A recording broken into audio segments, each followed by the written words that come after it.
let me know what you guys think of the intro in this video, and if you like them, I'll keep putting them in the videos as my phone keeps making them. So of course you can see all the branches and stuff everywhere around here, and I had contemplated, I was thinking about, just picking these up all by hand, and then I thought, why don't we try to use the loader on the 8N and just push them wherever we want them to be burned at. It would be nice if we had a 3-point PTO chipper, but obviously we don't. So the way that we take care of these branches is to just burn them. And of course there's the road behind me, and then there's power lines above me.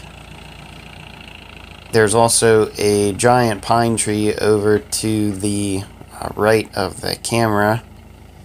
So we can't really burn anywhere around here, without burning the pine tree, catching it on fire, or singeing the wires.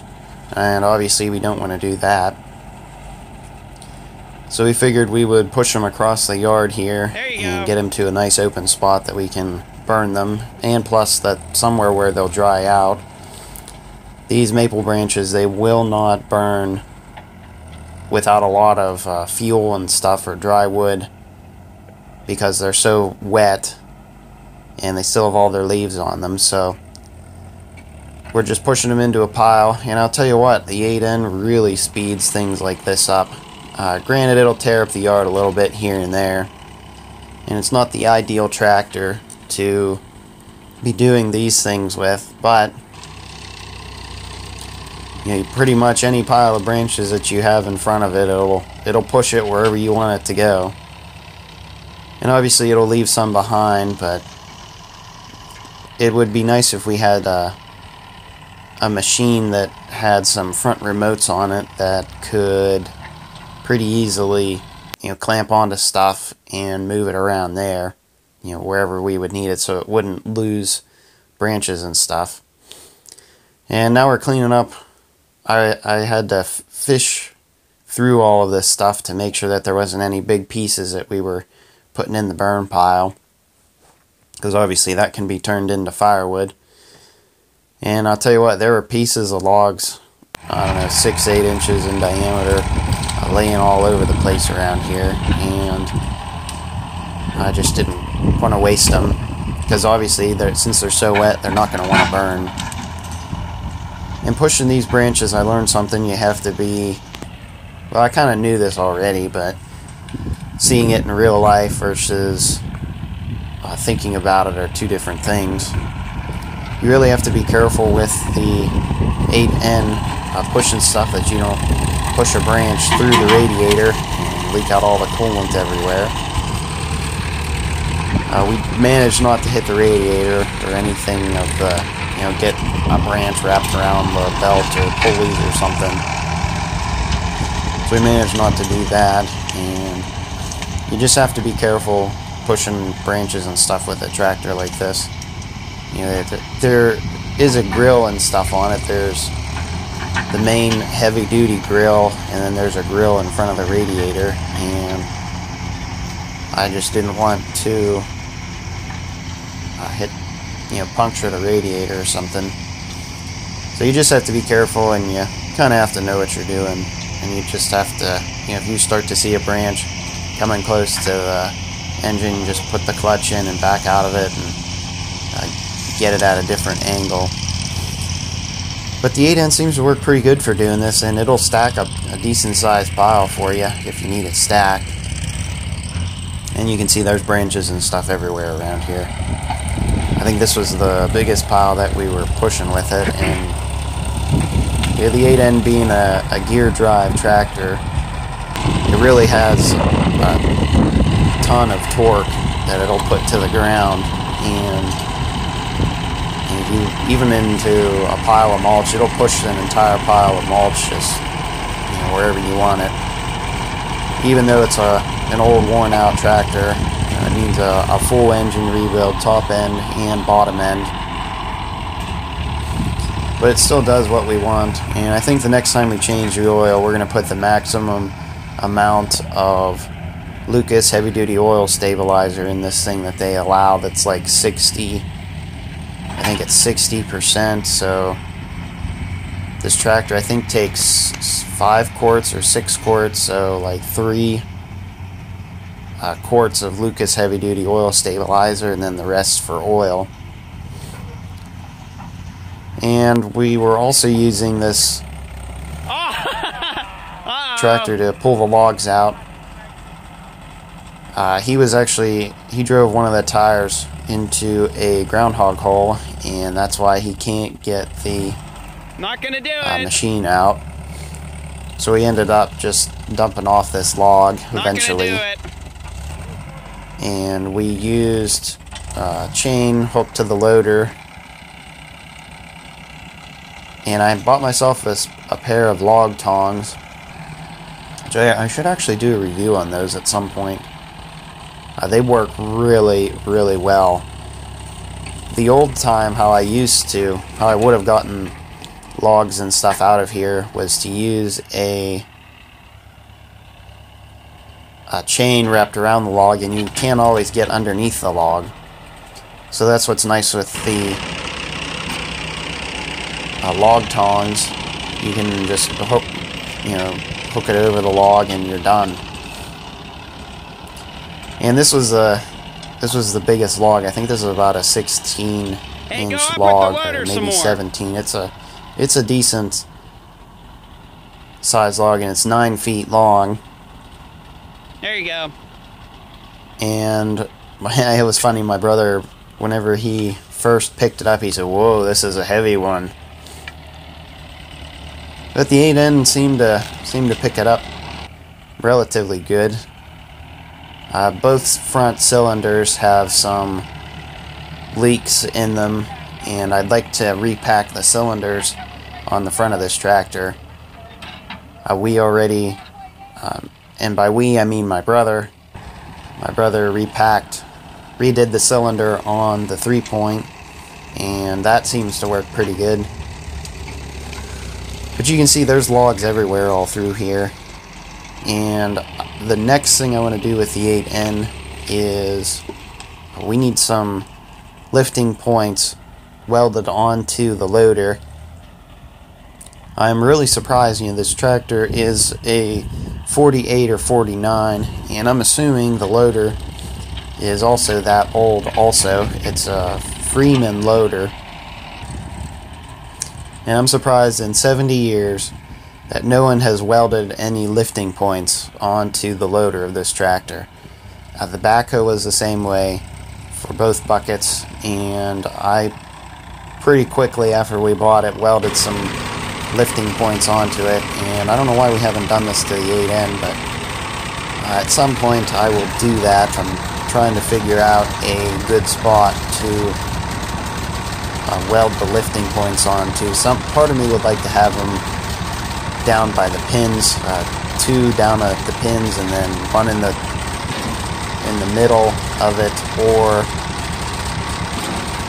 maybe put a D-ring on, or put like a D-ring up on that top middle bar that goes across, and then put a hook on either side of that, and then a hook down at the bottom, so we could really hook a chain around this thing any place that we would want.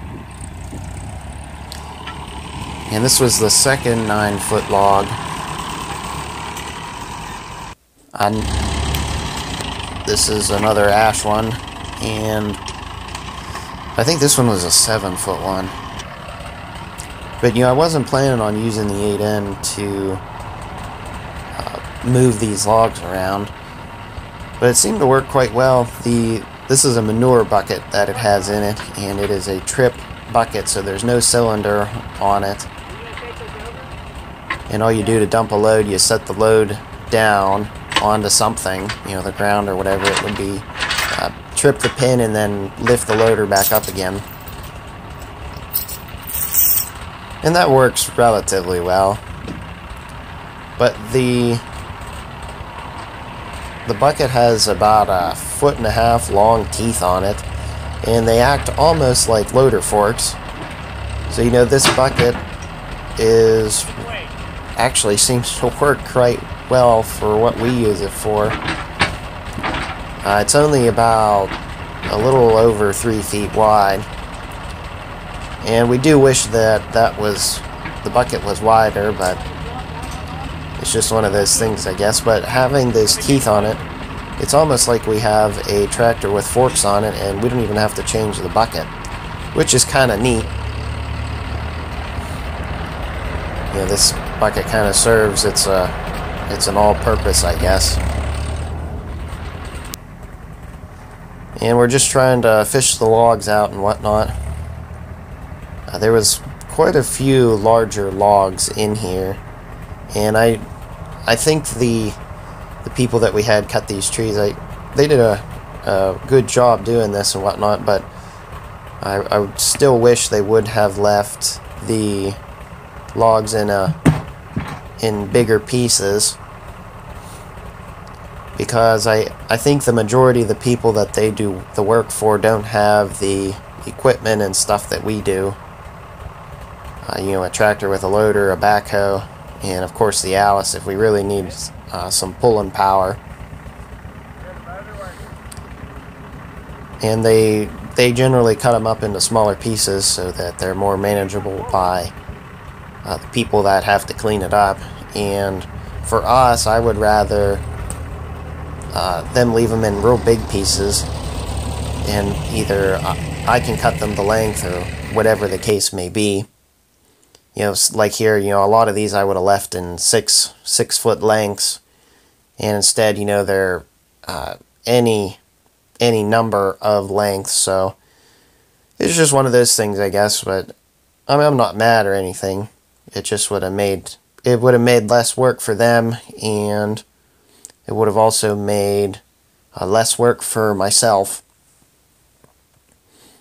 So, you know, we just have to fish out the big logs. I mean, it's no big deal.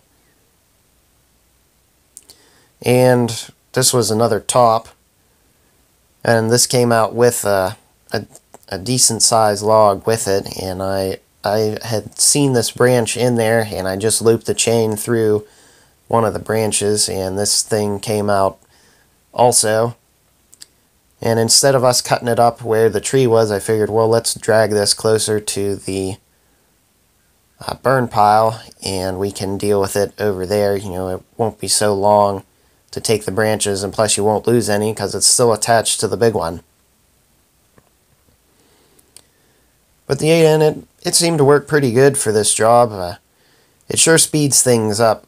Generally, how I would have picked these logs up is what I would have done was just hook the trailer to the cub, and I would have just fished these logs out with the pickup truck crane. You know, pull the winch out each time and load them up into the trailer, and I'd have probably gotten a whole trailer load.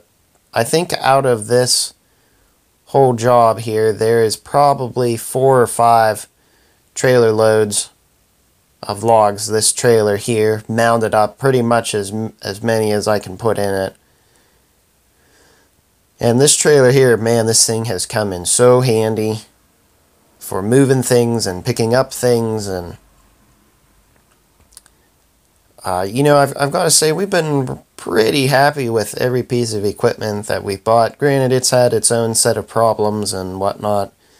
The backhoe, it needs a couple brand new cylinders put on it, or turn down the old ones and repack them and re-chrome them. So it's just the way some old equipment is. You know, it's old and it leaks, and you know, you can't do certain things with it that you would have if it was brand new. But you know, we also didn't pay the brand new price of a new tractor, so you know, we're getting along with it. It just takes some getting used to. The 8N it's had a problem where it wouldn't charge, so it wouldn't charge the batteries. Since we converted the backhoe over to 12 volt, and the 8N was 6 volt, we had 2 6 volt batteries left over.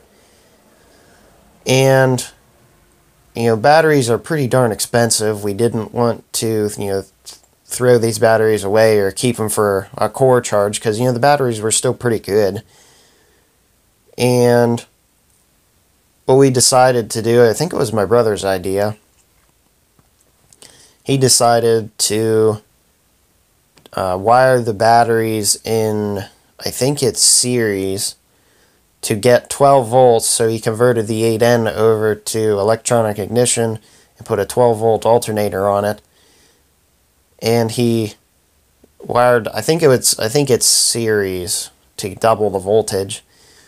And it seems to start the 8N fine, so we're just trying to get as much life out of the batteries that we can in this tractor. And there's no sense in throwing them away or keeping them for a core charge, so that's what we decided to do. But for some reason the alternator charged fine before, and it didn't charge for some reason after a while. So my brother's been trying to troubleshoot that. And this tractor it's kind of fix it yourself and troubleshoot the problems that it has yourself. Obviously there's no Ford dealers around. There are still people around that'll fix these old tractors, but I wouldn't say they're few and far between. You just kind of have to search for it, and generally my brother and I would rather we fix it ourselves, and then we know what's been done with it and that it's right. So it's just one of those things, I guess. So I think this is pretty much all I have to say for this video. Hope everyone enjoyed it. Don't forget to like, comment, and subscribe for more. And hopefully we will see you all in the next one. Thanks for watching.